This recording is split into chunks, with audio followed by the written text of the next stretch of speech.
If you were buying a car in 1899, you would have had three major options to choose from. You could buy a steam powered car, typically relying on gas powered boilers. These could drive as far as you wanted, provided you also wanted to lug around extra water to refuel and didn't mind waiting 30 minutes for your engine to heat up.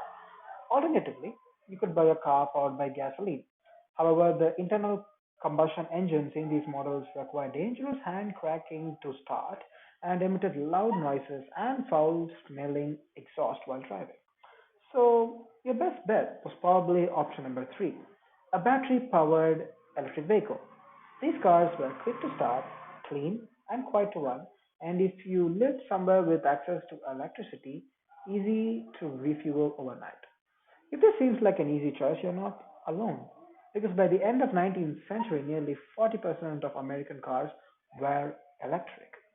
In cities with early electrical systems, battery-powered cars were a popular and reliable alternative to their occasionally explosive competitors. But electric vehicles had one major problem: batteries. Early car batteries were expensive and inefficient. Many inventors, including Thomas Edison, tried to build batteries that stored more electricity. Others even built exchange stations in urban areas to swap out dead batteries for charged ones. But these measures weren't enough to allow electric vehicles to make long trips. And at over twice the price of a gas powered car, many couldn't afford these luxury items. At the same time, oil discoveries all over the world lowered the price of gasoline, and new advances made internal combustion engines more appealing. Electric starters removed the need for hand cranking. Mufflers made engines quieter, and rubber engine mounts reduced vibration.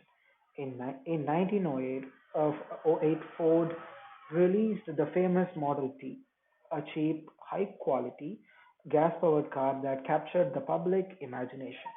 By 1915, the percentage of electric cars on the road had plummeted.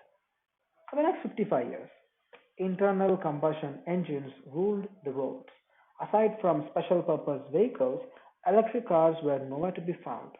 However, in the 1970s, the tide began to turn. US concerns about oil availability renewed interest in alternative energy sources, and studies in the 1980s linking car emissions with smog in cities like Los Angeles encouraged governments and environmental organizations to reconsider electric vehicles. At this point, car companies had spent decades investing in internal combustion engines without devoting any resources to solving the century old battery problem. But other companies were developing increasingly efficient batteries to power a new wave of portable vehicles. By the 1990s, energy dense nickel metal hydride batteries were on the market, soon followed by lithium ion batteries.